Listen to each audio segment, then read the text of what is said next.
All right, folks, the last thing you're going to do is we're going to look at a little bit deeper into Cointelpro, all right, which stands for Covert Intelligence Program.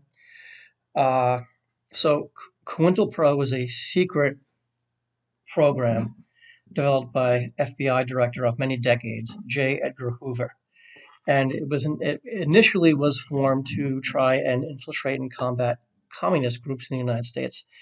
But by the 50s and 60s, that expands to target basically anybody that Hoover and or the president at the time considers to be a political pain in the butt. That could be anti-war activists, uh, who themselves were pacifists, um, civil rights activists, Black Panthers. The list is quite large. Also, a lot of the groups that we learned about in class, civil rights groups like the Southern Christian Leadership Conference and the Congress of Racial Equality, CORE, and the SCLC, and SNCC. I said SCLC twice, I'm aware of that now. Uh, but all these groups were also targets uh, of COINTELPRO. All right. So we're not going to go into all these documents, and there's really just one in particular I want to draw your attention to. Okay. Um, but many of the tactics by the FBI in their COINTELPRO program involved legal harassment, intimidation, infiltration. You know, FBI agents would pretend to be part of the group. They would often entrap members of the group, you know, incite them into doing something they probably wouldn't have done. All right. Um, Wiretapping is the most well known. Planting smear campaigns in the media, what today we would call fake news, or just flat out blackmail. All right.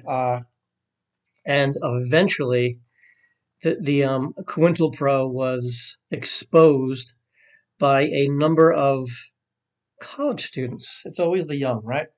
A number of college students who broke into an FBI field office in 1971. See, this was before the days where everything was computerized. So you would have field offices throughout the United States, all right, and inside those field offices would be, you know, literally metal file cabinets of files, memos to each other from FBI headquarters in DC. Um, so the night in 1971 of a big Muhammad Ali fight, a number of college students thought that would be a good night to break into this FBI field office in Media, Pennsylvania. And they thought the security guard would be distracted by watching the fight. And they were right. So they broke into this field office and they exposed COINTELPRO to the public for the first time. And it is popularized in a documentary from a few years ago called 1971, in which a lot of the college students that did the break-in were featured as talking heads. All right. And eventually it was investigated by U.S. Congress. Oh, here we go, where it says indicting COINTELPRO. So the name of the investigative committee in Congress was called the Church Committee. All right. So the Church Committee report concluded in part, here's the quote, the findings which have emerged from our investigation convince us that the government's domestic intelligence policies and practices require fundamental reform. So they were caught. All right. The committee's fundamental conclusion is that intelligence activities have undermined the constitutional rights of citizens. And one of the outcomes of this Church Committee investigation was that for the FBI to, I mean, back then it was wiretapping, today it's called surveilling or eavesdropping. One of the requirements would be to get permission from a special court of judges, which pretty much approve all of them. Nevertheless, it's an oversight of the FBI. All right. Um, so the one document, well, the table of contents I want to draw your attention to first. All right. Now, this is part of a wider assignment that we would have done, but this is a list of documents.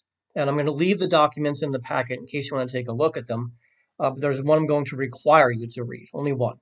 All right, but it's memorable, trust me. All right, these are some documents that are related to the Cointelpro program, that are all available online, publicly available now, and at the National Archives. So one document, if you look at the document that will be the first one, it's the document of origination from J. Edgar Hoover, um, basically telling FBI field offices to do all these things to discredit and smear and create rifts within these organizations. Okay.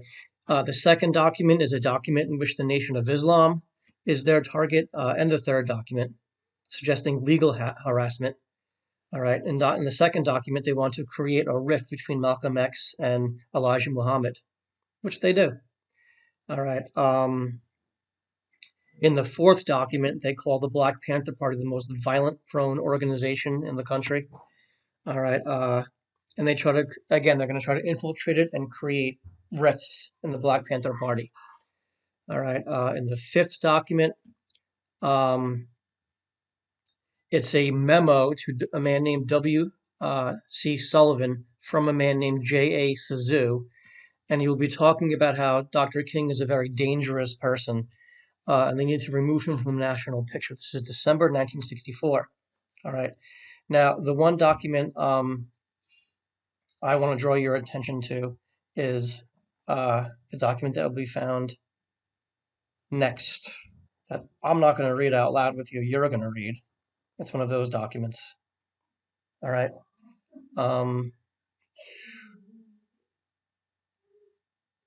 It's this document that begins this way. It has the name King in cap lock underlined, and it begins, "In view of your low-grade, abnormal personal behavior."